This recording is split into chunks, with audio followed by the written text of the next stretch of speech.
أشرف المرسلين محمد بن عبد الله وعلى آله وصحبه أجمعين. اللهم صل على محمد وعلى آل محمد كما صليت على إبراهيم وعلى آل إبراهيم وبارك على محمد وعلى آل محمد كما باركت على إبراهيم وعلى آل إبراهيم في العالمين إنك أنت الحميد المجيد. صلاة لك نوم بصلاة تلابو بصلاة جل جلاله مولا دين كلام بصلاة ملابو كلام مولا دين فيما ولا أنا كرامي كمونيا nake ni wurufene kawo bia mo hale wa mo la dene kawo tole bia tolo ale wurufene ale tani kala akoro kala tani kala mo dem peka kala mo sama dem peka kala be baruka se wa jala bo kala kala da imam no ya la bo kala abu sallallahu ya kala abu sallallahu ya la bo kala kala do kala ba kala bo kala kala kala do kala sayala kala ka sama ya dina la bo kala kala ka sama dina la bo kala kala ka bani kwa medina la bo kala kala ka bani kwa medina la bo kala kala kana ka jamana mi dina kala ka mota sawul sama ya ka buru mala bo kala kala ka mota sawul sama ya buru mala bo kala mo ba ka duka ka una mo mo pa na ni jamila ko mi na kana ana kerami kana ko mo sa mo na ni na boyan so mola doni wele ma okay inshallah mola ka fanya mo kila daga kota we opportunity le moya ka po mo ka mo ne mo ali ma me ay ta fa ya ki mo ma la di lo ka be de ya ko nyama mo te na le ka fa kana ka din to ko te ka o ka ta le mo be so ka ni ka fa le mo la deni to mo di de mo we opportunity le moya ka mo ta ka fa ya ki ga mo le ka mo ka ki bla ay kumamulu kwa monyo korokoro kamo hakili la kunulu ma kawya tena kwa la nika kwa mima foba me kumamulu kwa niwe asi amana be ka kunto ko wate be ile bukata la mo kila do kota kamo kumakimu na kwa monyo ala kumami ni mi tunyare ne mi sande la yulo ne mi ta abie bielo ajawa jara mi kamo ke de fe wala kala men turo di mo ma ala bo kala kala men turo di mo ma ala bo kala ya mo ka se mo te kumadi la mo ka mo te ma mi ke ni me wa ki ya ki apa ya ki moya landi lulo ala nyami ma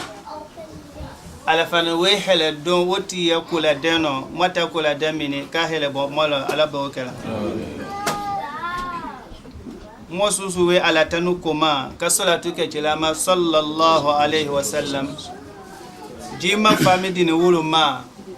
ka fo ewe ya du da miala ala tanu ne ka salatu ke cilama ala ediya ka jabidu ya du lo mo abadu ni mo kamu ni mo faw ni mo bawu kete akela kala du mina kaw jabi dolo kaw sabu ke mo kumala timile mine kala obi mo haliyala ala bawu kala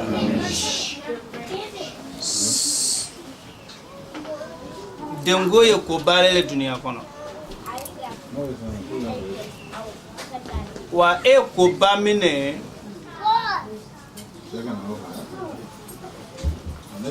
bete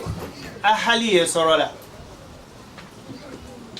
bawo alanna ko belo nilale kawo dununtu alekingo haliye lo nili abiolo kawo dununtu alekingo adama de nato ko suga duniya kono na isotole kawo be dununtu alekingo den wodi ikada basi tamale da ifali jema yake basile ni alama dembia ile falle tana sira wolo ko sala ko na kono ko ya habbu alana kami biala wo benye ko we ale diala e denje di doma ko ale ta di anane we e de muso di doma ko ata di anane we e alo kuwe ka adi doma cheni muso ko ata di anane we wa adi anamine wo fiwe tekine na afenzorola weke chele weke musole wa itanda ni yesu lewe okon tejera gafo ikasabula mi gafo kuyasoro wa waya fa yele konni alama isso wala na alaka ile dan kelema afana ne wo miya ila wala e bijile kadima ku e wo miya ila ko ihangila seko ala kuma kama ko wina ale alale diala mido ale diala e wo kala وما أصاب من مصيبة في الأرض ولا في أنفسكم إلا في كتاب من قبل أن نبرأها. ko fen susu na kada dama den la se etne ya telo ni nimakumu kole ni toroya kole ni fona kole ko we susu ye ni ni na fo maka fo musiba we nasoro ko nimakumu we nasoro ko wo be latene ala biolo kitabu kono ko mini le soro la ni we ko fe tima damba ile fana ni tima ke feneba wala wini midema likay la ta'saw ala ma fatakum ko kosa ko komi we fola ila imami fenzoro alo ko ikanana dimisa wolo katala ka fabia ejelo wala tafrahu bima atakum kosa ina misra ni we fano baya kanana idon ko fo ito sawala wokolo ko I wasoduka kumala wini we ma ku yallo ka fo woti we batera so ala we dendila imawolo kama unato kumala netena na kumala jindiala ala we dendila imawolo ko shamaneno ikakamuru hangi simuru fe wa na fe ka kuma fami fo wole no ko sa jama ye watisho kata mata dun jama na kono yano woni nula wini nyami maso mo lo ka fo difference ba belele ala mate mbango kumala ni itiwe kolo tinyela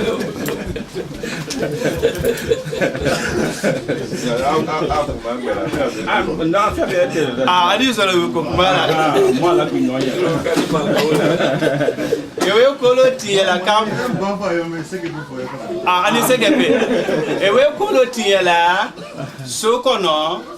so okay ewe kola nya kamodu kafo itidi do mele kada volleyball momi kidi ya volleyball wo kidi insola nya mele fe ki ikuyungo kanile kamodu inase kamodu isola bisanku ya imako na eno wo keni nula wa mo ademi suru sura ya no bi e kamodu teye e volleyball teya 911 le ya ma we bana de bebe amadun la bona aweta la ko luma eta kangu ya faanya mo ba da do bebe de modun la misi kono awe ni ati we ko la denkala ulu kangu ya faanya so mi mo la tana wolo ne se kami stoma se kemi fo moye wolo wole tila sallallahu alaihi wasallam ana aduna te da mela duniya fo media na kadi makane hali mo mulute aji ke mawulu wa te hulu makoti de makangola bawo abete kolombali ani karambali ani alalombali lele Roman Empire te o watira wulu na makamba kuma ko le pepepepe ko bongo muno ko momoko te wula Persian Empire te o wati wulu na makamba kuma ko le pepepepe ko domino ko momoko te wula ko setayo kunle ate foi makono na he muwe ka na ka bo siambe kana dule yake maka wulu kire balonumi dila ma abalo sinde wela watila sallallahu alaihi wasallam ana sala empire babebela na kapo makawo kono mo susu to menani kafo mo bawlete islama yalo naishata tela musa naishata wo miye mo be bale pon tela sa watimino atitima sai mo boba nube hadisu mi awema ne sedna ali we do adinolo watimino asiti magbasa intan kwa kaba momiti akochila mbafe mo bele ala mini mo bele weti abubakar le because ale ne wo siti yonda fe moruti e mo anelo okay wode misanule wila mo bele yano e bayina kapo chila na sala wula wila wodinge yadia ko mianya ani ko kenya alone chila dayo di fo ka kuma da to fo andia ko sa we hangidi mo bema e dewe map american demru ni nyiningal te ate mikela wa ningale we dila numa nukere mo mi la ka fo ne ma otu di mvama inato we dama e jamama e wo kala we tinileka bondio ko e be tinileka idamma se wo su fo ma ba e be tinileka ne de mini e tinile biolo ma e be tinileka je ide we na fa inya ka fo mva a chomala kuma mina de ne girlfriend ko lelo wala ne boyfriend ko lelo nga afo mo de mati susu yeli bekada jabadi wala mo ko inati si fale nyako ko boyfriend ko wala girlfriend. Okay, ne American ga betu su amina Atlanta ne American ba ne Atlanta betu su fi la mino go wote nyingali ko yale chele nani chela sala sallallahu alaihi wasallam ahadisi riwaya Ahmad bin Hanbal kono anan chela sala alaki ndita da sai ba wuce ma asini ce ba wuce ma a jamma sai ba jama ba bele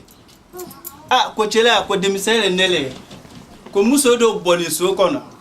ko hamme ko ko ika ko do ka ila mo ko ni mamu so fi ba do ta falo ko wala ne da i chenzi dima ne ta doke ndato fala do zaka uya ko kun ta doke ku die ko no ke wo fo ni mige chela yen se ba mu tie mabe mo nya wala nya ma cha ul na nya wala ko ha bo mo ti ko mahma arabu kana mahma ko wala ko di daboye ye kuma fotata wala chela ko kwa yati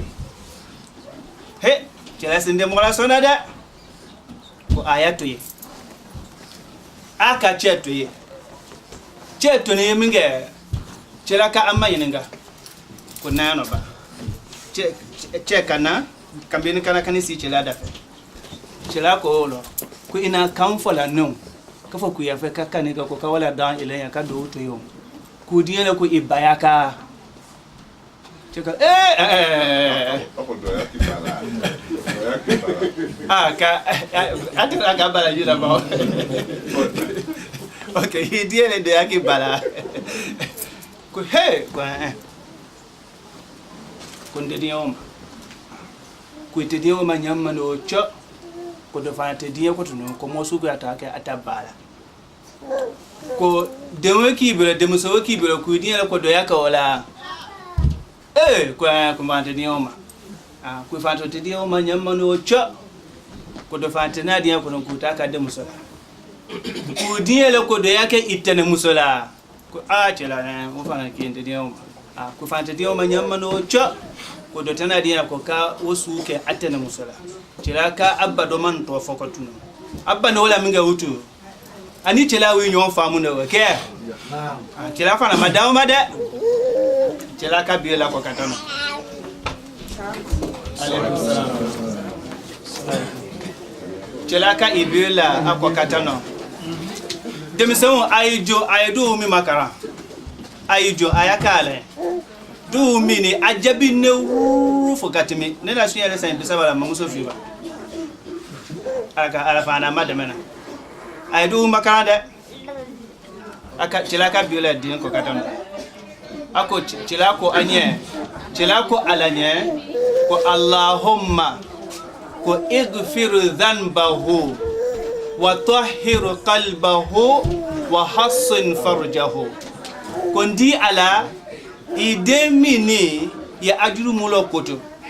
demini ya ajuso senaya ya ajuso mako demini ya atamanyo latan alawe ana kami fola nam biani alala ko ala jafa amma wolo juso mina adona ala ko ala wo mako ka asenaya modo we tilata rukum mafela addin neto ne maleka wu kana amia ka asonda ka ajuso mako ka ason biya akono kotunu ka asisi datu wodda foto na mahama fo ha so kotieli susu kala adame dimbiolo abe place ye sonele ala oba o makola utu abanne o afanan madewo made tools material mikede barakela material tools mi abio nakede barakela afanan kadu ka anye ko ala wala ta so ko sabawe na la wala ta ibiolo ni mumi kasa ala biya idena yala biya ba matana sama don kuna silao ala oba kuna sile weba so kakumala kuna suyen ndia fa ka fo jamma hangi biya tarbiya family drulo wolewe mwana ni mikamani wole akikaye kamuna tajita yefola akikaye kafo ko ka dembo tumala ko ka dembo tumala ni aseka ke momi ye dewo ka chele isafi afwa a akika kolo na kaka musolo ikimva wala wini midema ko sa denye se a potential dama dunia anikiyama life experience mon bale yono ne wetima drulo mosha moldru kulu fana wetima drulo ni momi mase a akika fama sa kela ilegu eselama yake akake wati wa mia fisia wole ti unwe junale titan nanikala katitan nalo kati mwaniki ne ya practical experience de fait jamana kono yano adinta ani kolete chembelo akangilo no ko ko kama ko no ko no finde ndunta ko ko fuite fene adite fuinya ina kada miya so sabakana sibila adin denje fiofio wengi ya labi ngalo ngo chomo ngo kafo ina aya akika kala denwe so la saraka mungu na obola ko hangito wala ko kala kwa nani be alabe kala wala mako mabe nyaminde anako ngo obo si ara fio ba ala kake akata afoso ata minga afoso akata dembe akika bo abbe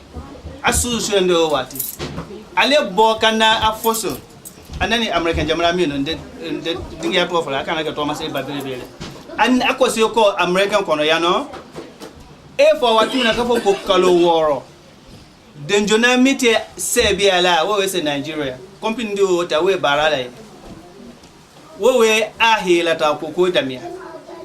kata si hama fo dendo madan nani ala we damia bo abbe yakolo wota jela kafo saraka mi bonnewe ko be dende we wa kuma bianya inyono waje ala kafo afwan minge tilabilo sallallahu alaihi wasallam ko kullu mawludun rahinu bi aqiqatihi ko moy kala tu malele ya aqiqa bobe ya kolo tuma do aleta ko wudende wela so ko mo amia sebenangole kuma la baye mene mo sungalo makono ni mo molo ja sungalo makono sundungo mi foni mo amia sebela tila sallallahu alaihi wasallam tuku abba yingani minga kabo mileke ni sungalo makono sundona ako wala ko sungalo makono e kalofi ale woche akalo ki woto ko rajaba we loro makalole akalo to ki we ramadan woto ko sungalo wobe kalolele mu ye mi baraka nyini kala ale do demanda ni awoche so mu nyina di an bale ale ko badu ko lo wolo ko son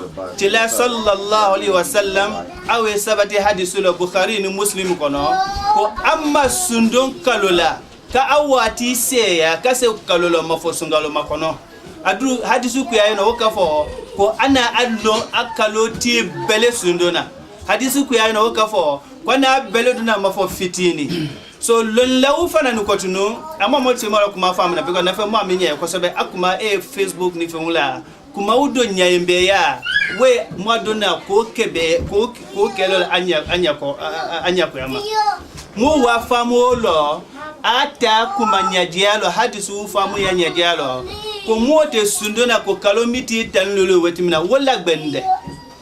kafo sungalo makono ti tanlulu wetimina ko imanga ka sudo ko utu wo ko la gbeni bate wo boni hadisu mi ko ngate we fani hadisu wo ko chila na fola ko sungalo kono ti tanlulu wetimina ko ikasungu ya don ko utu hadisu masahabake momudu na hadisu jiala kafo amma saha wole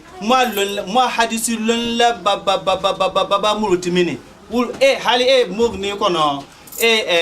bukhari na hadisu sa mikala ne muna fasanna uduru kono wa kumate no na feka kuma mfa wole ni mo tela awe asabati ka bo tela na sunduna sungalo makorona kada me ati jonama kada si hama fatila bana hadisu ku yayi waje ala kafana da me ati jonama kada si hama bo sungalo sinyela lolo ka wala ko afon mingo kafana sungalo wati bedona ko kuro mindele sandulula abedon sandila ate abedon bawo mo kumani ne kafa ko ma sungalo ni wati ku ya tun yona sundona so sungalo to wota te dana yate ajunalo we aflana te tanlulu ko mi fonwe ni sungalo te tanlulu ka batimina ite sungalo makono sundon damia ku yakela wo kono wutu ya damia le te tanlulu damia nya te tanlulu wo batimina wutu ite sungolo makono dundam kwa gawren wa ni dini tenano sundona idini aram salon dunduna wala ke ya addo lon launa fatanu mu fa moya wa hadisu kolo wole so akumala beta no wo lawi amdema bawo kuma we ka fola mo bi lo kanulo watudulo nefe bebe abet la gbala kuma fa le ka de te ka fotira na fa ko titanulo wetimina e ka sundontu wa tila guna mikela na we fola ni kuma mfana fone hadisu miya kolo na wo fa we na nka fi fo amino ni tita fotilo suti na oda na ben ke saba ma fo amino ala na mibia ma haliyo ka ma fo aye wole kala dembalo kasabati ala bo kala kala dembalo kasabati ala bo kala kala dembalo kasabati ala bo kala kabla ba fali fu ala bo kala kala ba fali fu ala bo kala kala daji manu ala bo kala kala daji manu ala bo kala bi fadla wa rahmati allahumma salli ala muhammad wa ala alihi vamos que banata que apa que mu ko ne kala o mina ko mo labo kala kala na yendi mo malabo kala bela wini ma bole mo wuro de ne kala balu kasabata labo kala kala daji ma so na labo kala to na mo ka se mo be na kuma le mali ma mi ma e ma mo swan ko pana e na ka pa que ka ba ka de on to la kalmo inshallah اللهم صل على محمد وآل محمد كما صليت على إبراهيم وآل إبراهيم وبارك على محمد وآل محمد كما باركت على إبراهيم وآل إبراهيم في العالمين إنك حميد مجيد يا أيها الناس اتقوا ربكم الذي خلقكم من نفس واحدة وخلق منها زوجها وبث منهما رجالا كثيرا ونساء واتقوا الله الذي تساءلون به والأرحام إن الله كان عليكم رقيبا يا أيها الذين آمنوا اتقوا الله وقولوا قولا سديدا يصلح لكم أعمالكم ويغفر لكم ذنوبكم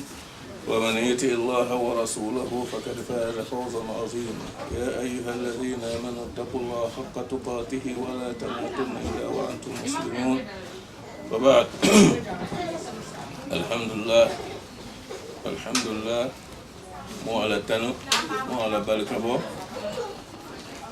Satu ke no chila ma ko kumna la barakado la kala barakado na la boka na kutba haya mun karane chila sallallahu alaihi wasallam ati wa karana kulo no karan kun barakamu na da baraka kala o de na la boka mo kalo mun ne o mo ka mo chena be ma me kene shaban ne kolo bale chila sallallahu alaihi wasallam ana fa kalo ma شهر بين رجب ورمضان يغفل عنه كثير من الناس وقالوا لي سونغال ماكونو رجب ان سونغالو وجه مكن سونغال ماكونو موسى ما نينا اكو مو تادين ياوده مو رجب ko taka ko non ko dino le tirade mota tirana min tala rajaba mo kala rajaba kalu balale alana karuna ne me fola kafa kana ma hurumi karuna ne fa rajaba ya dile wa chira ma sundo chira na mi sundo na mo be me o kama hete amana ka be nyama wo ke sungalo makono ne usama bun zaid go kaloduna ka kalodo kala ba minti min sungalo la bara mi ka kaloduna mina sera kase shabana sungalo makono ku yo ka min dero ako usama bun zaid wo kalore mo nyina o ko wodo kalore fan ne moi bare tala kata de ala ma wati no wole ala ma dum san bale jera kata jera la wati no wole tirado femine sallallahu alaihi wasallam ave min kala e oje amona la ko mo bi asia ko ko na asuna min dele aqwaluhu wa af'aluhu wa taqriratuhu tira kuma kan ana bare mun kala ana mun la sabatila aro mina sabatila mo se kule ka wolo yo ana minje ya mona songola makon ta kulo mo kama na bena nyamba na tatimola kanso e kalole mo se manyine ne ako mo do wa telo ne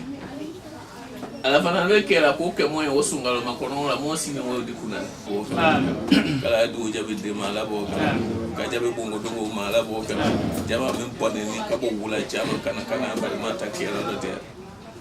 annabi alba wala fu ko se bun ko wala fu ala bo kala anene kana badama ta sawa ko lo de ta sawa ko kala wolo de mo ala bo kala amina ngo mu la kala uta amina ngo no ala bo kala haji mu la ko haji nya ala bo kala ko no fi mu la kala ko no fi bo wala ala bo kala mo ala sunga bala magbana ne masa ne kala di mo makela ala bo kala kadi mo makela ala bo kala mo kala bato ni kala kala mina kala o mina mo ala bo kala kala o mina mo ala bo kala tirana jenga mo so wasa ko kala mo bara ta kata jela o kala mo kala dia kama bara jela kai makfrat se mo kala ala bo kala ko ko mo ala bo kala ka ja ko mo ala bo kala mo yano kanyo hangi bia mi mo we nyala ka mo so dina mo yalo ka fo kungo le kungo me fanga bunyan kama so me le suma dena son fulo ilo dialo mo lo dialo jamana me mai wa wota kala ka ko mo ba mo lo dialo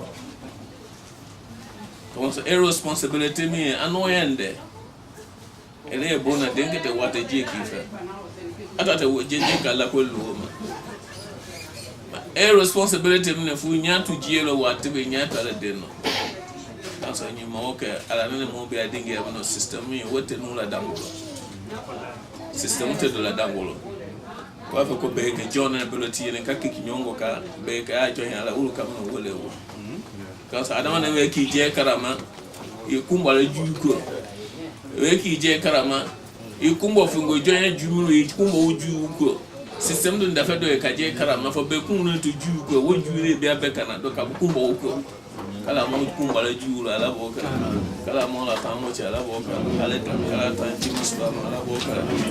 den na ko masahina de kala dien de ma kala no fa na ba la boka kala den kala son no ba na fa la boka ka son kala no ba na fa la boka mo ya lo islam na ko se mo fa mo ka ta ba den ya ko ma o do min de sule ya la kama mo so den ya la ta be den ya la mo ka to be atu kasna yake kaba ka akika bo kama tena pe nyama na akika kulo jani yala kata no inye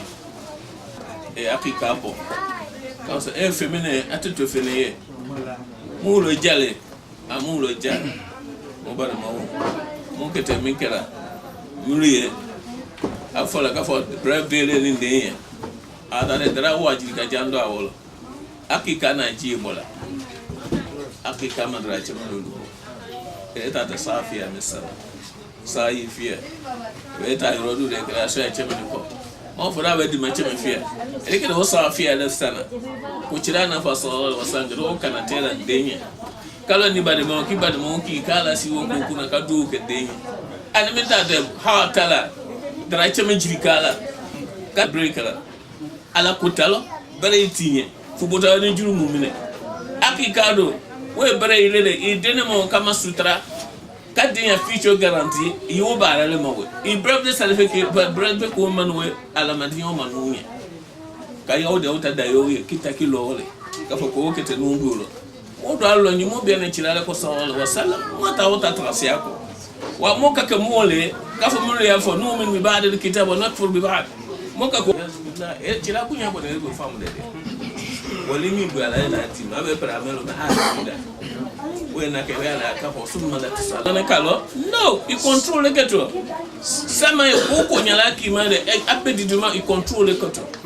I control do keto ya na fo ma yalo ina na fo so anyam ya do adami na efe ene ta fa na wali nyina me di angeta wo ka de ka wo ke islam akuma kan ta wali limane mo kuma kan ta wali ita ka di kira na fo adi mino ala na mi na fo mino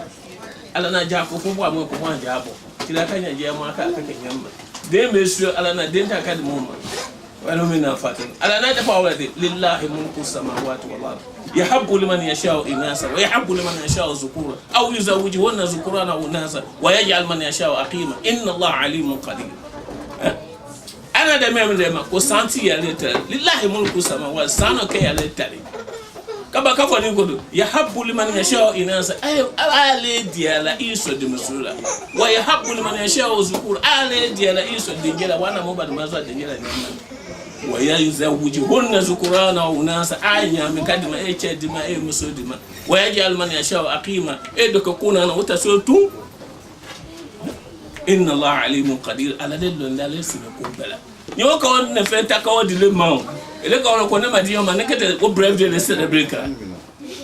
chira ku nyoku akika le bo ama fe ku brave day celebrate ku akika le bo akika we de mesuma ko saki de njema ko safia ele bi ba o ma ku le tate brave day le ka ama bro ena ka salama ena ka ne tira madunu mi ku ala madunu mi ko beti nyi won ko ka je ale ala banka tamne ite tono sualo ite bray sualo ala banka tamne sule fu ya vonga de kati je ba Facebook la brave day ken mo na je do nyalo je la bitu wa ne ko be dépenser tira na mi fola wallahi o ma suye cheme le ku ta ka oke yala o te le gulo ki je jule kala mo ta o ma la bo ka kala mo ta o ma la bo ka amodi tira kuma ka wallahi ma freedom ma laha ma jusulaji wallahi we tira kuma ka mo yala ni mo ka di yoma wallahi mo ma dunya te mo be live peacefully mo be live in harmony ali mo demlo ni ni mo ka tira je ala ka do di wa ni mo ma je ala do mo ka da ka di ele bon kono ele tisira e kila fa de wo ka da sira di ele se ko gbane ele ti se don be andro ma ko taala ka fa ese to for awulu yana ele da fa do na ka for you see ka for how long maybe you ever tell me one day your responsibility to the wulo ka jade na we see muka kamika wule wa amur ahlaka bis salati wastabir alaiha ya family jamale sera ifana iduma ko ka ele ka bo misira sure kata ga don lando na we ta misira e na wulu ma si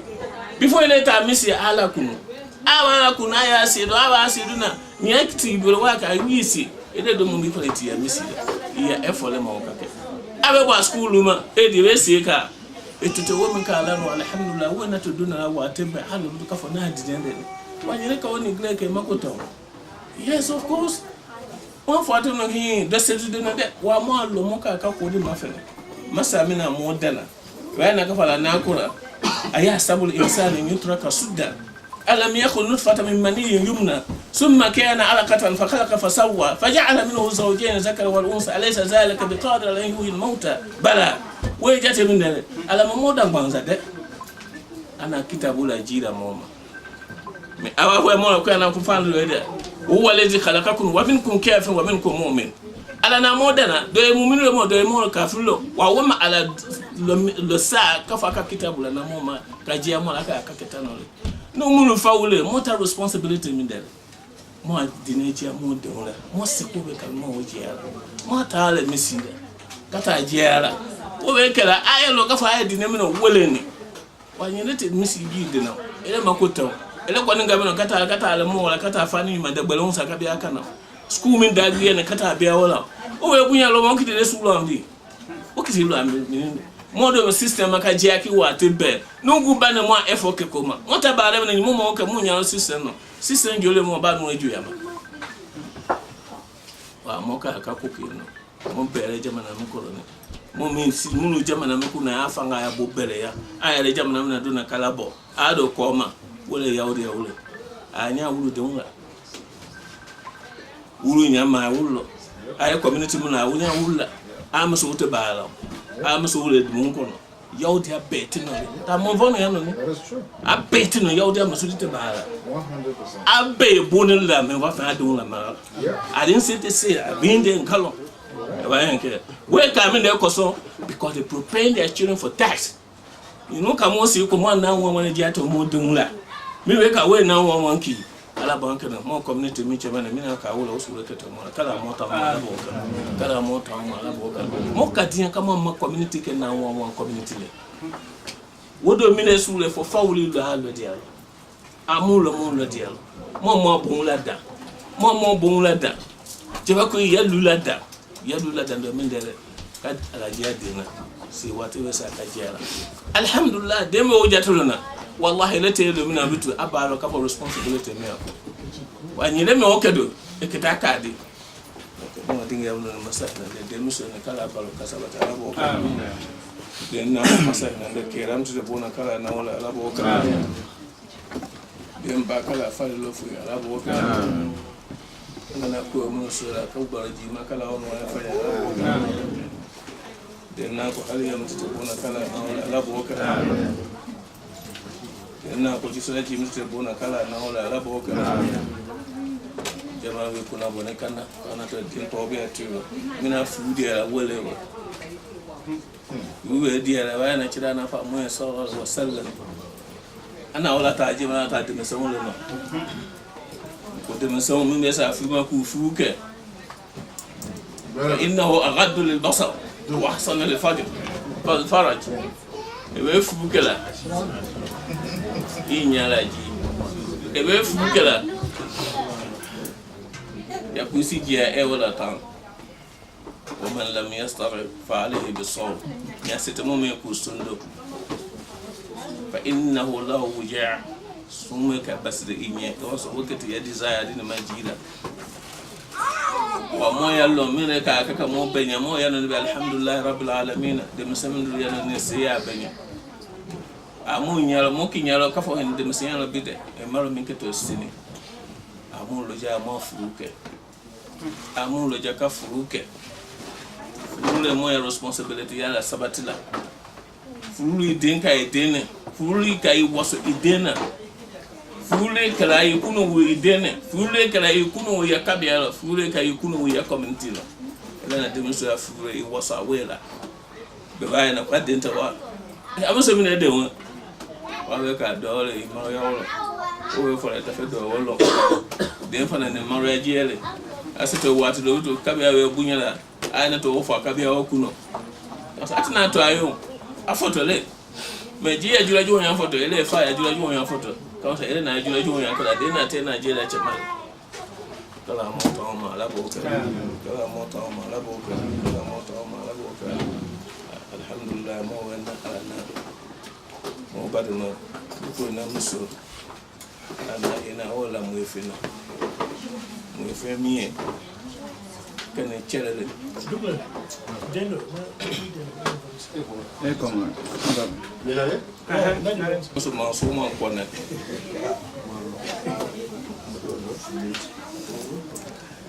alhamdulillah ada ba mala kuma senga amaro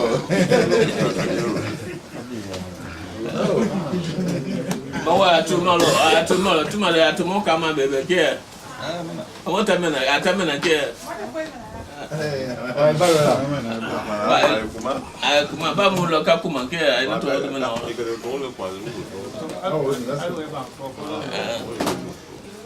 ala na hina mo bar man so man dukurela ana muso mo so man kone muslimo yano ni ka ke mo sire jina mun mola min ko ke mo sire ala na hina mo bar man so man dukurela ana muso mo so man kone ala na mo fi min dilama o ke ni chele mo fi min dinama o ke ni chele kaslama o ke mo sire jina mun mola min ko ke mo sire to miye alhamdulillah to makabanne to miye ko na fane atolela kada me bakara kada se ala bana afane wela ule ka utu musa eto utu wa ara mona ba ko kada ko rasa ya kuna Musa bana tena tunaka Musa na sinyo ko ke Musa tala dentro la ningira wala ko Musa kuruma afalo mano mina madamena tebe mbolo kadi no wema Musa kuruma min kuna kiriko dentro la no la Musa kuruma dentro la Musa dukule wa dukule atola no Musa kuruma Musa dukule le dentro la ismu dentro la Musa dukule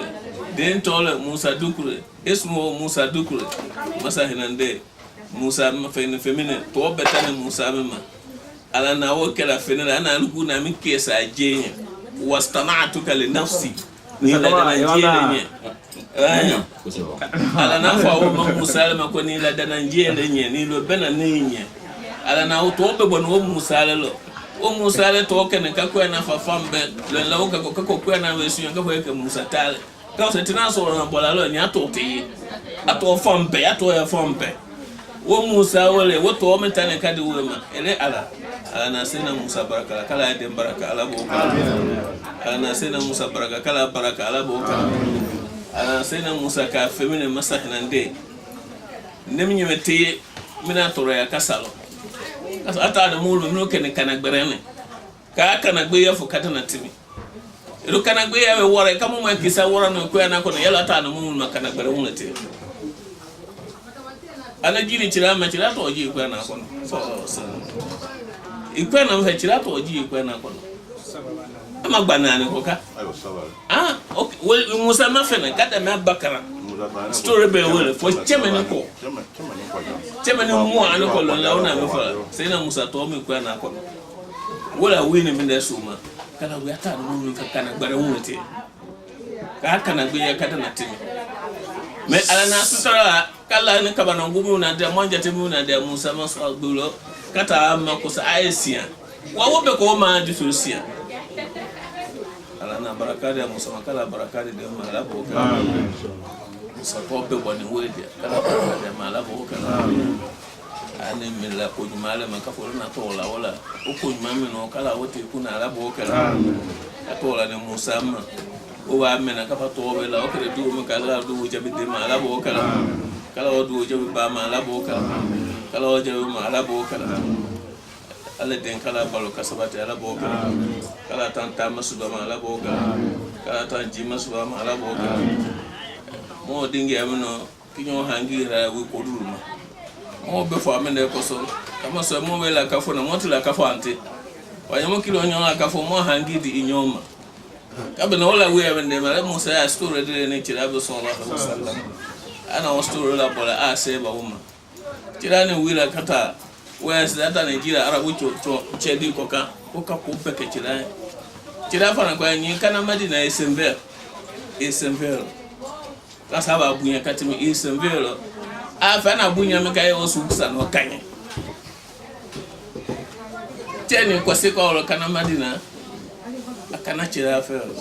so wala sal adon chira fana ka bunya chira kama ni ko salni ko maininga ko mine lo la ofonye maininga o tena chira ko sufali kindama wani ba masoki ai wono no bo ko sa ai ko mi chira ko maininga akado sina wa ebe kenyo imako yaudi amusukoro na kanyama iketa ayatu no story ni ko bana kanyama kafu ketena tira ko mena ken yaudi amusukoro bate di tira ko daga story le fala ni abene je mabene sai na musalema kaje kafo ni ana tina ko sema mbalalo tola kabo abo tola Egypt kana Palestine Sena Yusuf na sala usute me ana ajala sida kwa atina tala kufanya Sena Yusuf suta katale Sena Yusuf suda ko ya ada fa kata akol mona fala ko motina da fa Sena Yusuf suta kata mo bolo Sena Musa ko abo to ka fa ta to le siaka lo fia ma sia Sena Musa ko ko yale ko minde keni aka mai ninga daga ko mona lahire ta ngomo we kata fo Sena Yusuf suye ta mo bolo tira ko jero ka Sena Musa ko je ka asu dingi alo ako ko yaude muso ko ba di we ka su dingi alo ko we ka Sena Yusuf su dingi ko kalo ata na muso ko ba wakila wolo bitu ko ina kana dingi ja muso ko ba ko kontena dingi o kuma ba Sena Musa Sena Musa ko na fila wolo siteneyo aka ala mai ngala kwa yo wolo kwa fa nyina o kwa na hake me fu ko dia hake Sena Musa fana kwa muso ko ko be di yoma ko dawo ta dingi ya dia muso kata kala dingi ya dala le wole ako mo kwa jibo ya aka jibo ya aka dingi ya se ka Sena Yusuf ana suta mangala si akila kanya akata abeki kwa sababu kana Palestine obeke ne je ko so obeke ne Musa la gaji amola kapo Musa te fenele amma ke fena ala tu Allah mo awafa ka ulu la to mina rusul wodi le wodi tirafa na oji ala mina ko so kama sa te mina ko arabu chefe atta je arabu chefe ka fa yanzo sufan la de o usual balade ate mina ko afo chira ne dufe aljanna ko tira mi ya te mina we chira ba ko ajasta an takuna ajuza bani Israil ebe kenye kafu yike bani Israil muso ko no fula kata muso wona mi fa Musa ne wona fele ne dudi aljanna ko arabu che do na so ama fe mbo chira yen muso faliki ani bakwo ningi chira do ji yeme ne afanyan chira na fe ne be fe aljana kono e di nyawo yan so chira afanyan salni mayininga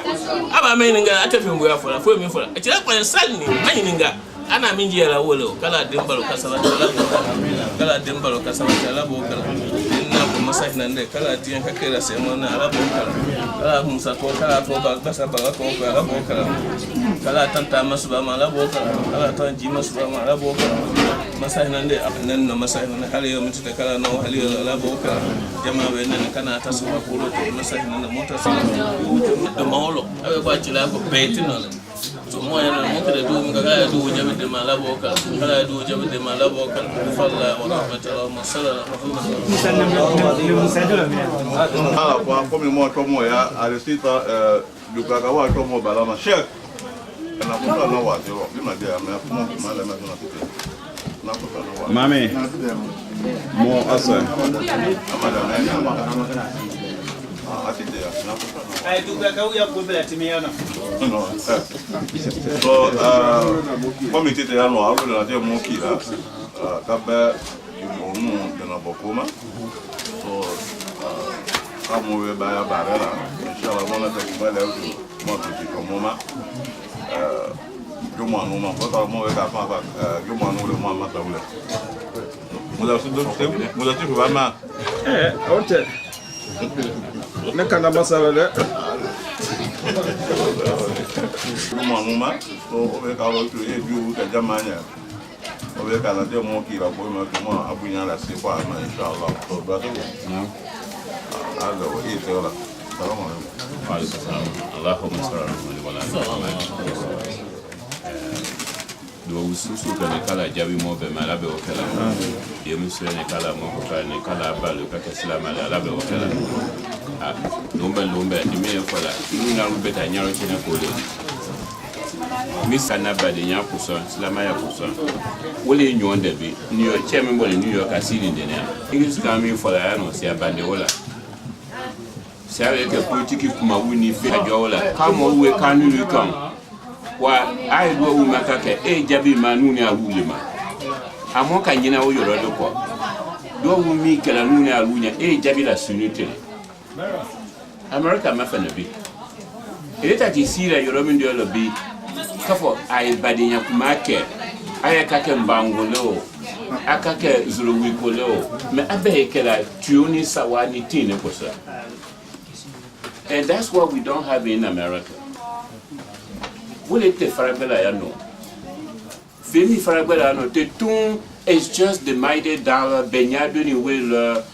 beya kubela ni will koka would te ave mola halaki for katimi.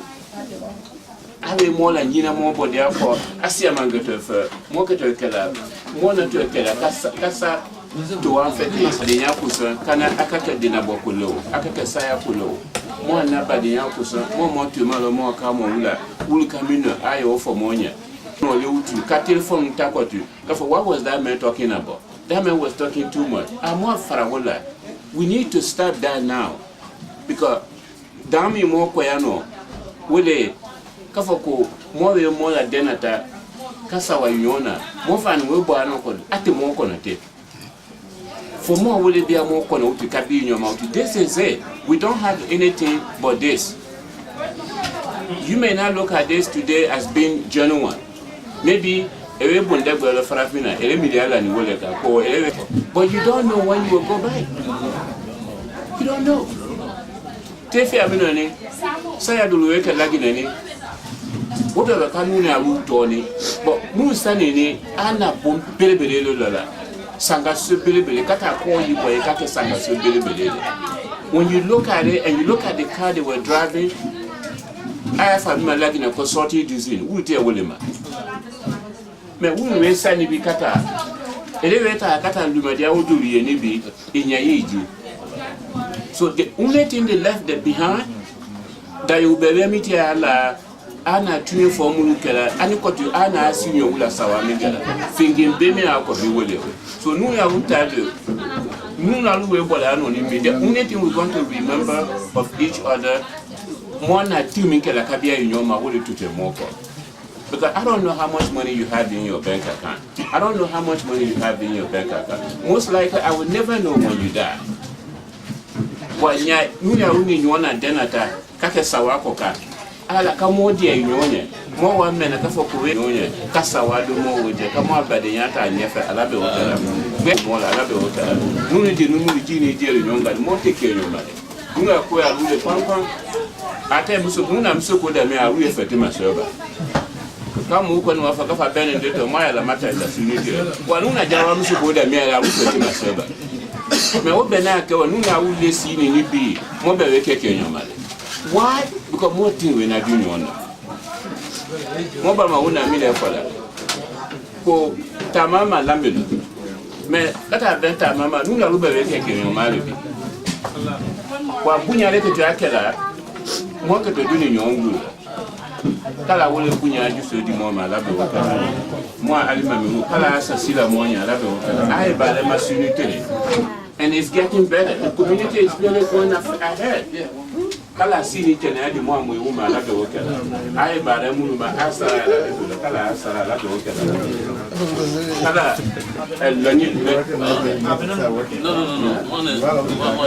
no. Ai lani mulu ma kadi mo mani di ala. Alo ni famba kala wodi ama la be wakala. A mo na mi mo la kala o mo na ugo mo ju so la be wakala. Mo saba mi mo be so ko na kada mi la ya zuma na ma. Kadi memba fima kadi musa kwa na ma abe fa ni bi gbere ka fa ata kwenya mwewuki mo ya wule kila kala bende ama la be wukela mwe aya mwe ya ado ni bebe kala ode ama lombe la be wukela sini kele ya kala da ama la be wukela nuru moto nuru jini jela ni di ala bala ode mi ngwala ay bala mula kala fanga da ama la be wukela kala ka ala tanu bara da la be wukela asike ne bara kala mota o ma la be wukela wa o nikuma kembanyo mona ndi na bodi ayo lo ni o wa mo jama na mi ngono ni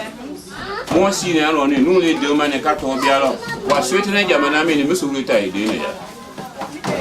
musu le de na so na ya musu le de nda yo do na ya musu le cheka chele ya musu le cheka musu le ya mo swete ne jama na mi ngono mo mo wula ko ka mo ta manya we fisia musu ngia wule ma so mo we na ta nu ke dia mo musu uti ka mo da fe so come we nuni la lidano but we are already victims jem that victim there yes our jem musulo ya toraya mi mo ka jama na mingo na ala bozane ka jata be makuni ni tama kwa mo we na ta for muso wu na le kana siya kakanu ka mina me kata duma kata ada yo jema nyama ada yo jema mo asigara ka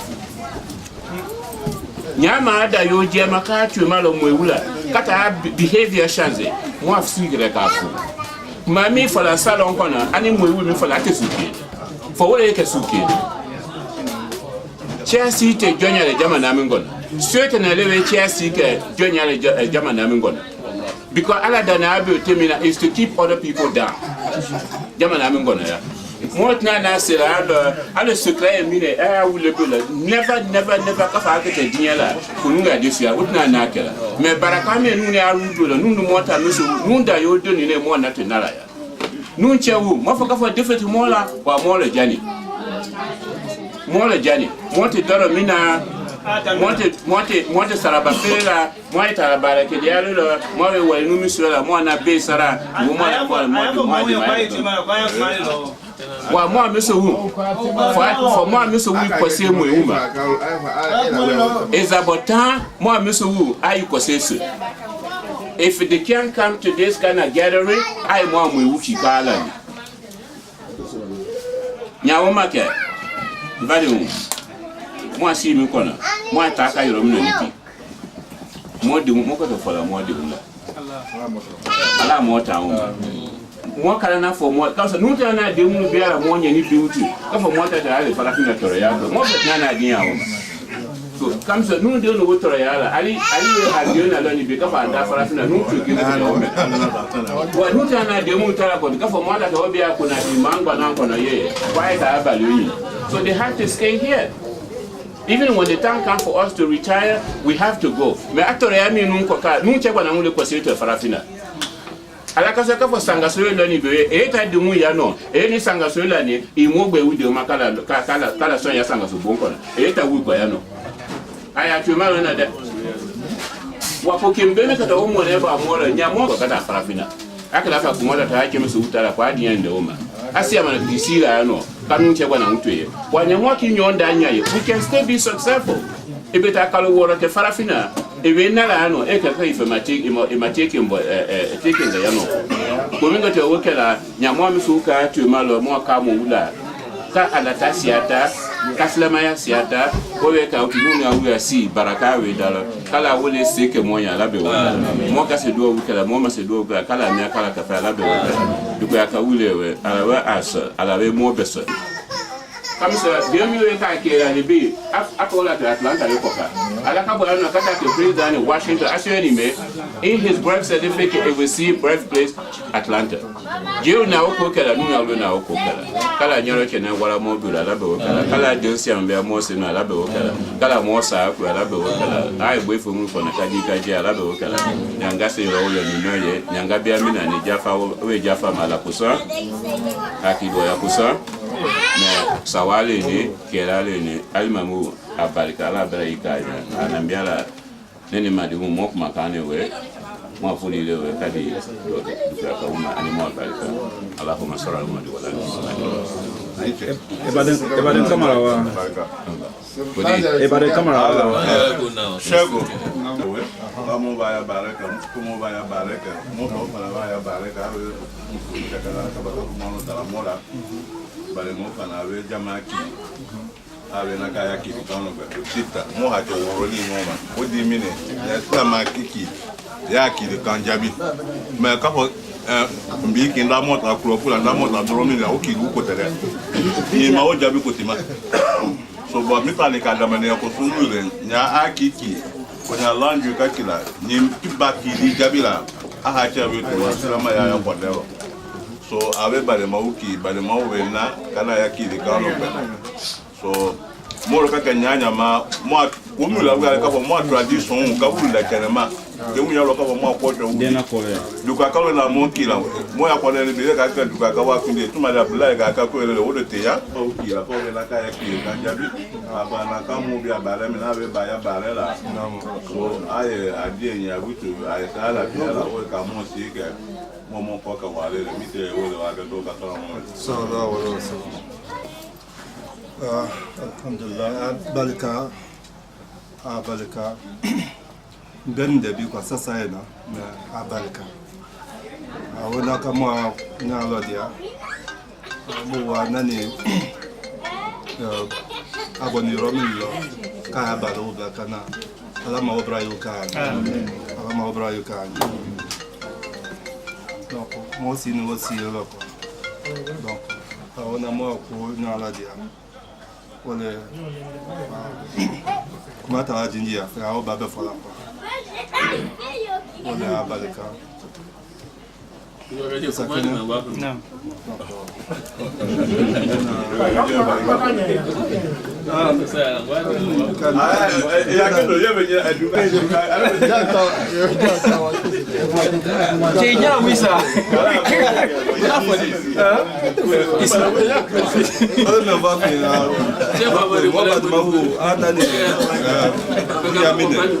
donc on a fait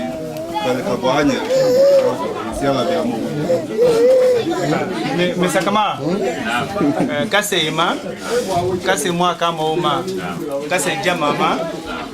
ma duku ya kau kano we ani sene kwa ani che kwa abalika awana aya nyala dia ko afana ne ko nyamango ko la sama awe mi ko we anya fa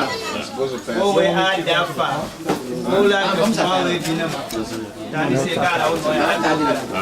dani se kala no ya la bo kala le ben de balo ka sama la bo kala ka ba fali fu ya la bo kala penan